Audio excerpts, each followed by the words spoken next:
guys, welcome to another video. Today I'm here with my mom and we're going to be filming a Q&A from her perspective. So I had you guys send me questions on Instagram about living with a chronically ill child and parenting a chronically ill child and just questions that you had for her. So, you ready? Yeah. Okay.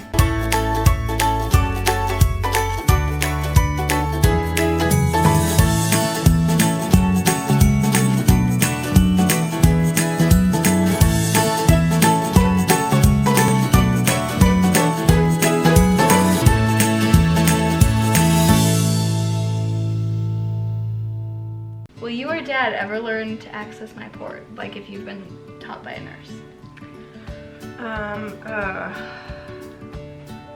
I think even I can answer that. I don't think I could do it. I have a hard time. She's very squeamish about my port. Like, it just kind of freaks her out and it's not her strong suit, but I can flush it, I'm starting to learn to de-access it, but accessing it is just like, and just the thought of having to go through your skin, like, no. Which is only strange because you've given me how many thousands of shots while I was growing? Yeah, totally different. Yeah, it is different, but so yeah. So I don't think she'll I think ever the learn to answer is no. access it. The answer is I will be. Yes, she will be. If you could snap your fingers and make me healthy, would you? Yep. Easy as that. Did you have a difficult time finding the strength throughout this journey? Sometimes, but not really.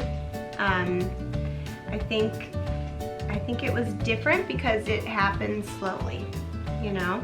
I mean, you were born not super healthy, and so it's always been there. It's always been a part of our day, giving shots every day. So it evolved and it changed, but I like to use the reference of the frog. You can boil a frog to death because you put it in the water and it just acclimates the temperature to the temperature, and it's dead before it knows it.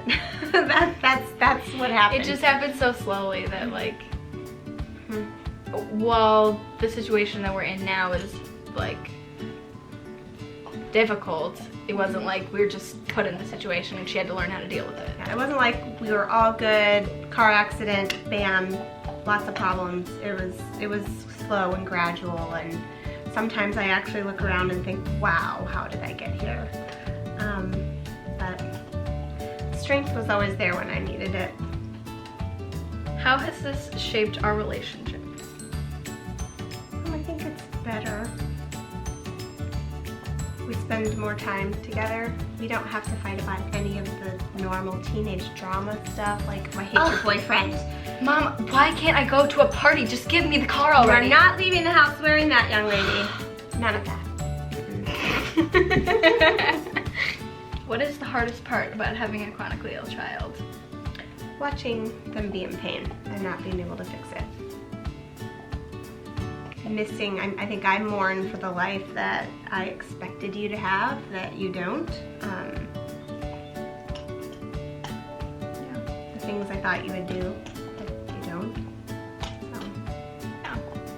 How do you handle it, or how do you feel when doctors don't understand and we struggle to find the right treatment plan? Oh, frustration. Yeah, I've told a couple of doctors off. Okay, but to be fair, they all deserved it. Totally. And like, I've seen hundreds of doctors and we've only done this to a few. Yeah, I mean, I would say, unfortunately, by just looking at the number of doctors that we have seen, it means we've seen a lot of bad ones because we had to keep looking till we found the right ones. And then it's always frustrating when one that we really like retires or leaves the practice, and then we have to start all over again, But actually, I'm gonna put in there, like, every single time that's happened to us, it's been like, oh, are you kidding me? And a better doctor's come up. Right. So, like, that was just God. Like, while it sucked, yes, but, like, that's always worked out in the end, too. But, yeah, it is definitely frustrating. I think as a parent, I have to be her advocate, so I have to keep looking, and I can't lose my hope that we are going to find somebody. I'm pretty determined. If there's a problem in my path, I charge right through it, and I've had to do that a lot with the doctors, and had to tell some of them they were just idiots and I hated them, and we had to get up and leave. But I don't know that you told them that you hated them, but there were several times where you're like, well, frankly, don't I like don't you. like you. Yeah. Yeah. That surprised everybody in the room. Not me. I was thinking it. I just wasn't brave Just to enough. have me say something like that was Oh, surprising. yeah, that's out of character for you. Yeah, my husband was like, But we were all thinking it. What is the most important thing for a parent to do for a chronically ill child?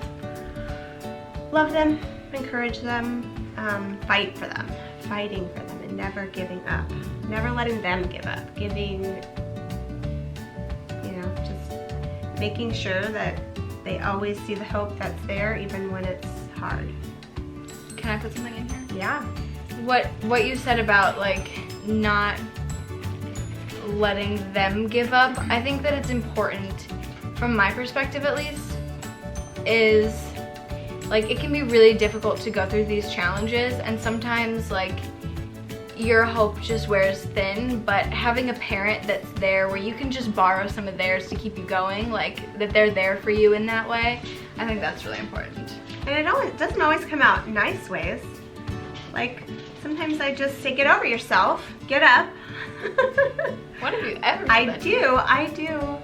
I'm like, come on, like, get up. Sometimes I yell at you. And then you're like, okay, you're right, I needed that.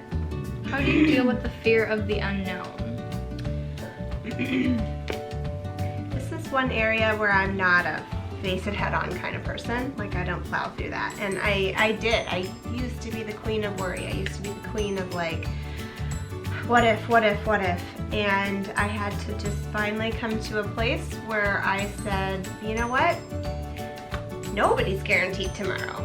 Nobody knows what's going to happen to them. This is no different, and you don't know what medical advances is going to come up in 5 or 10 years, and so I've made it a really big part of my attitude to just deal with every day today. Like today, I know we have to go to physical therapy, we have to flush her port, we have to do an infusion and take all of her medicine, call in a refill, and that's it.